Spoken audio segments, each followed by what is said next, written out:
Hi,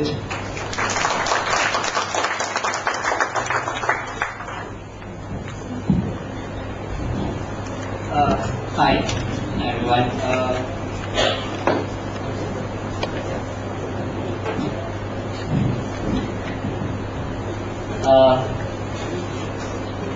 This was actually written after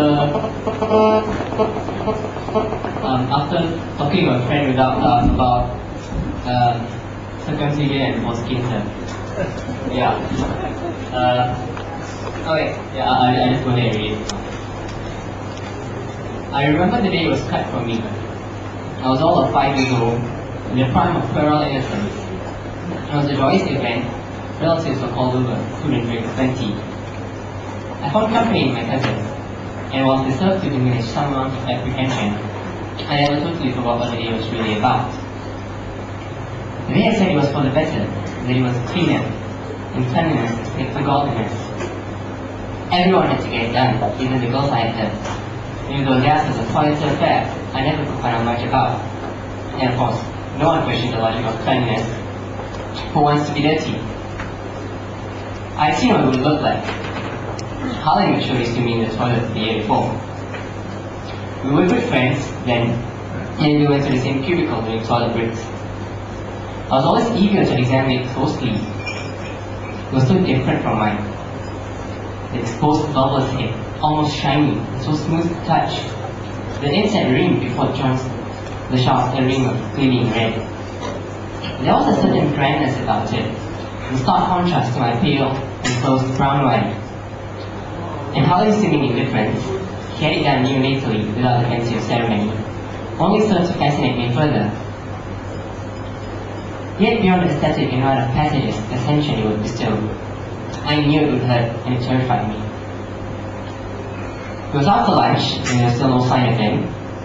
The doctor was late. Given my state of disquiet, not wanting to stop playing, this was immeasurable relief.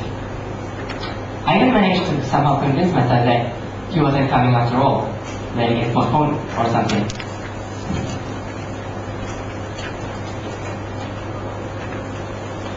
But it came in the evening. I heard someone announcing it, and the announcement being echoed around. A bolt struck through my heart. I thought he wasn't coming anymore. I looked around, but only time to glimpse his shadow as he went upstairs to prepare. The surgery itself went by painlessly though. I was under local anesthetic and awake the whole time, but lying down with preconceived terror, with the blur of faces around me under the bright fluorescent lights. I didn't know what was going on. I felt nothing but a vague numbness down there, occasionally punctuated by further jabs as the anesthetic wore off. It was a rather protracted affair. I must have fallen asleep because I woke up alone with the darkness, the numbness still present. I was clad in a sarong, and underneath was a wire coat hanger, bent into a sort of tripod to avoid any contact with the cloth. I was fine initially, but as the numbness wore off, a sharp searing pain quickly rose up, bawling uncontrollably, and trying to fight off the pain somehow. I couldn't sleep most of the night. Mother was beside for a while, but she went up to bed afterwards. In the morning, the pain was still there, and as I would later find out, would not go away for a couple of weeks. I got out of bed very carefully with Mother's help, so as not to shake the tripod away, and then walking was awkward and difficult. I had to hold on to Mother's hand for support, in both senses of the word. We walked, insofar as my gait could be considered walking, to the bathroom. As I started to pee, a piercing glow shot through. I could not help but burst of tears and cry. I would most dread going to the toilet for some time, painful and undignified affair. When it did finally heal, the head had shriveled up a little. It didn't look quite as grand as Helen's. Or was it just my imagination, my delusions of phallic grandeur? Or maybe it was because we had done different ages, with different procedures. Mine was done as a freehand scalpel method and took hours, whereas the common plastibel or raw circumcision ring method was taken only 10 to 12 minutes. Might have been some complication too, perhaps, but I wouldn't know. I didn't care much either. It was done and the pain was finally gone, leaving me only relief. In school, I would feel a bit more grown up than the Muslim boys, they're not Haidan yet, and enjoyed the attention I received while sharing with them my experience of the ordeal. Years later today, talking with a friend about it, I noticed to me that I missed my foreskin. It was taken from me at an innocent, vulnerable age. And although there was no cruel intent, all the same, I felt deprived of it. Foreskins are very useful after all. For example, a patient that met with 18 of the known functions, for example, the storing of pheromones and releasing them on arousal, protecting the nerves in the glands to retain erotic function, and even storing of contact lenses in front of jewels. Sure, having a foreskin means you have to clean up the smegma buildup all the time, but these things come to habit, like brushing your teeth, shampooing your hair, so it's a negligible loss of time in the greater scheme of things. And what you get for it are 18 functions you never get without it, not to mention a complete body. Think about it. It's about losing any other part of your body, like an arm or toe. The foreskin would be less important, you say, but it's not so much about functionality, although I remind you, I have about 18 functions on my body. I'm simply losing something that so intimately belongs to you. And just because many men don't have foreskins too, doesn't make you any more complete. It just means that many men are sadly deprived of their foreskins too. So this piece I dedicate in loving memory of my foreskin, wherever it may be.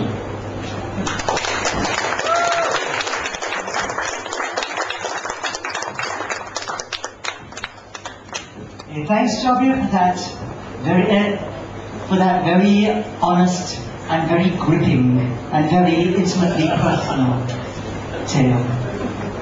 Okay, I'd like to make two announcements. First of all, Marks Bar has very generously offered 20% off on all beer house pours and wine coolers. That's right. The wine.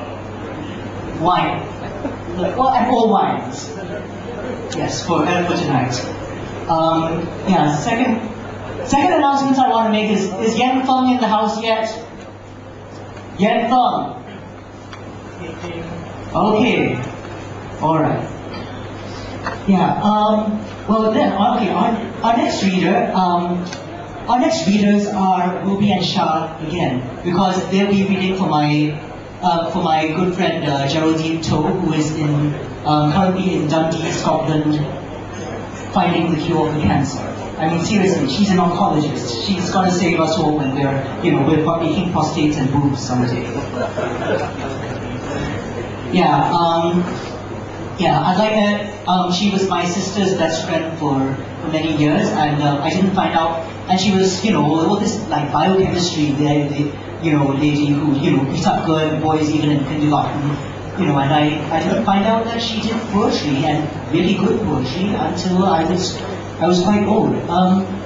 Ruby, Shah, why don't you come up and read for Geraldine?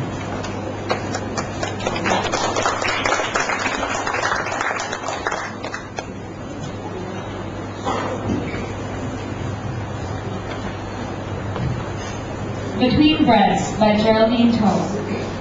First one is air. First breath, a drowning in reverse, slipping from water into air. Reduce, reuse, recycle, with more dollars than cents, enthusiasts campaign to save our air. As if we owned it, but we cannot claim mastery of water, much less air. Have you forgotten all your exiles and they you? Or are they those who wait each day longing to breathe your air? They more juiced. No, more is required. The word must save. Or it's worth nothing. Nada, zip. Emptier than air. Through your own bars, poet, see this bird. Though its cage hangs open,